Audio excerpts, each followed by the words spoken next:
ஒரு காட்டில் ஆமை ஒன்று வாழ்ந்து வந்தது. அந்த ஆமை தனது முதுகிலிருக்கும் ஓட்டை பற்றி அனைவரிடமும் தற்பெருமையாக பேசி வரும். என்னோட முதுகு மேல இருக்கிற ஓடு மாதிரி இந்த காட்டுல யாருக்குமே இல்ல. அதை நினைக்கும் போது எனக்கு ரொம்ப பெருமையா இருக்கு. ஆமை தான் பார்க்கும் அனைவரிடமுமே தனது ஓட்டை பற்றி பெருமை அடிப்பதால் அனைத்து விலங்குகளும் ஆமையை கண்டால் ஓடி ஒளிந்து கொள்ளும். மானே, ரொம்ப நேரமா அங்க நின்னுகிட்டு இருக்கிறியே, என்ன விஷயம்? ஆமையே, நான் வேகமா ஓடி வரும்போது இந்த கல்லு தடிக்கு கீழே விழுந்துட்டேன். கீழே விழுந்ததுனால என்னோட முட்டியில நல்லா அடிபட்டுருச்சு. என்னால ஒரு அடி கூட எடுத்து வைக்க முடியல.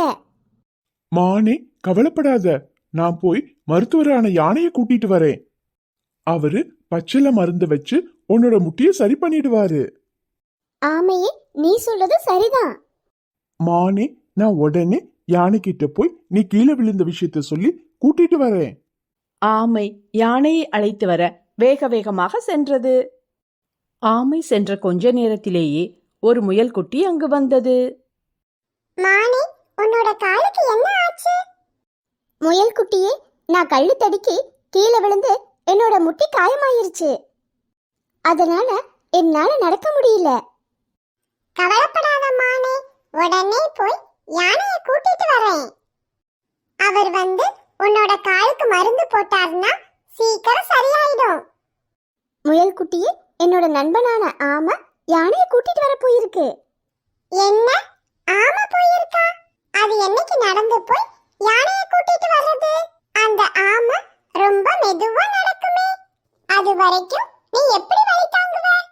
மானே, நான் வேகமா போய் யானையை கூட்டிட்டு வந்துடுறேன். முயல் குட்டியே, நீ சொல்றதும் சரிதான். என்னோட கால்ல வலி அதிகமாகிக்கிட்டே இருக்குது. அதனால நீ சீக்கிரம் யானையை கூட்டிட்டு வர்றது நல்லது. மானே, நீ கவலைப்படாத, நான் வேகமா யானையை கூட்டிட்டு வந்துடுறேன். முயல் குட்டி யானையை அழைத்து வர வேகமாக தாவிச் சென்றது. மிகுந்த கால்வெளியில் யானையின் வருகைக்காக காத்திருந்தது அந்த மான். மானே, நீ எதுக்கும் கவலைப்படாத, நான் உன்னோட காலுக்கு பச்சளை மருந்த கட்டி உடனே சரி பண்ணிடுறேன். ரொம்ப நன்றி யானையே. யானை சொன்னது போல் பச்சிலை மருந்தின் மூலமாக மானின் காலை சரி செய்தது. சற்று நேரத்திலேயே மானின் கால் குணமடைந்து நடக்க ஆரம்பித்து விட்டது. ஆமையே, வேக வேகமா எங்க போய்கிட்டு இருக்கிற? என்னோட நண்பனான மான் கீழே விழுந்ததுனால அதனோட கால் அடிபட்டுருச்சு. அதனால மருத்துவரான யானையை கூப்பிடதான் இவ்வளவு வேகமா போய்கிட்டு இருக்கிறேன். ஆமையே, உனக்கு விஷயமே தெரியாதா? யானை அப்பவே பச்சிலை மருந்தை பயன்படுத்தி மானோட காலை சரி பண்ணிடுச்சே. கால் சரியானதுனால இந்நேரம் மானு அதனோட வீட்டுக்கே போயிருக்கோம். நரியே, என்ன சொல்ற? மானோட கால் சரியாயிடுச்சா? மானுக்கு கால்ல அடிபட்டிருக்குன்னு அந்த யானைக்கு எப்படி தெரியும்? முயல் குட்டி தான் யானை கிட்ட போய் சொல்லி இருக்கு. நரியே, மானுக்கு கால்ல அடிபட்டிருக்குன்ற விஷயம் முதல்ல எனக்கு தான் தெரியும். ஆமையே, நீ மெதுவா நடந்து போய் யானை கிட்ட விஷயத்த சொல்றதுக்குள்ள முயல் வேகமா போய் யானைய அந்த இடத்துக்கு கூட்டிட்டு வந்துருச்சு. சரி ஆமையே, நான் போயிட்டு வரேன். இப்பொழுதுதான் அந்த ஆமைக்கு ஒரு விஷயம் புரிய ஆரம்பித்தது. அந்த முயல் மாதிரி என்னால வேகமா ஓட முடியலையே. என்னோட முதுகுல இருக்க ஓட்ட நினைச்சு நான் ரொம்ப கர்வமா இருந்தேன். இப்பதான் எனக்கு புரியுது ஒவ்வொருத்தருக்கும் ஒரு சிறப்பு இருக்குன்னு. ஆனா அந்த முயல் குட்டி தான் வேகமா ஓடுறது பத்தி ஒரு நாளும் பெருமை அடிச்சதில்ல.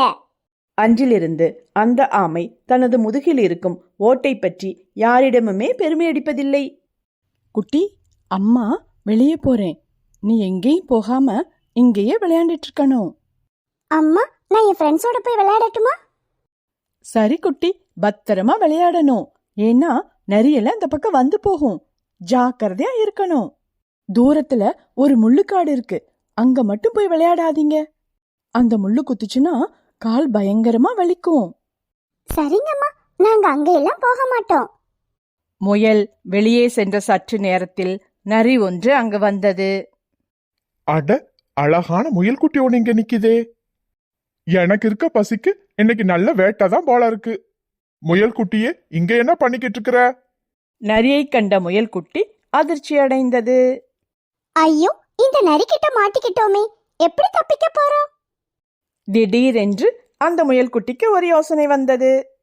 நரி, நானும் என் ஃப்ரெண்ட்ஸ் எல்லாம் சேர்ந்து விளையாட போறோம். ஓ, ஃப்ரெண்ட்ஸ் எல்லாம் வேற இருக்காங்களா? அவங்கெல்லாம் எங்க இருக்கிறாங்க? அதோ தூரத்துல தெரியுதே, அந்த காட்டுல தான் விளையாண்டுட்டு இருக்கறாங்க. இதை கேட்ட நரிக்கு ஒரே கொண்டாட்டம். ஓ, ஒரு முயல் கூட்டமே அங்க விளையாண்டுட்டு இருக்காங்களா? முதல்ல நம்ம கைவரிசைய அங்க காட்டலாம். அப்புறமா வந்து இந்த குட்டி முயலை பாத்துக்கலாம். சரி குட்டி முயலே, நான் வரட்டுமா? சரி நரியே. நிறைய முயல்களை சாப்பிட வேண்டும் என்று ஆசைப்பட்ட நரி வேகமாக அந்த இடத்தை விட்டு சென்றது. ஒரு வழியா அந்த நரிக்கிட்ட போய் சொல்லி ஏமாத்திட்டோம். எப்படி அந்த நரி முள்ளுக்காட்டுல மாட்டிக்கிட்டு முழிக்க போகுது. திரும்ப அந்த நரி வரதுக்குள்ள இந்த இடத்தை விட்டே ஓடிரணும். என்னால இந்த இடத்துல நடக்கவே முடியலையே. நடக்க நடக்க முள்ளு குத்திக்கிட்டே இருக்கே. ஒருவேளை இது முள்ளுக்காடா இருக்குமோ? அந்த குட்டி முயல் இந்த விஷயம் தெரிஞ்சுதான் என்ன இங்க அனுப்பிச்சிருக்குன்னு நினைக்கிறேன். அந்த குட்டி முயல் என்ன நல்லா ஏமாத்திருச்சு. அந்த முயல்குட்டியை திட்டிக் கொண்டே மெதுவாக நடந்து முள்காட்டை விட்டு வெளியேறியது அந்த நரி.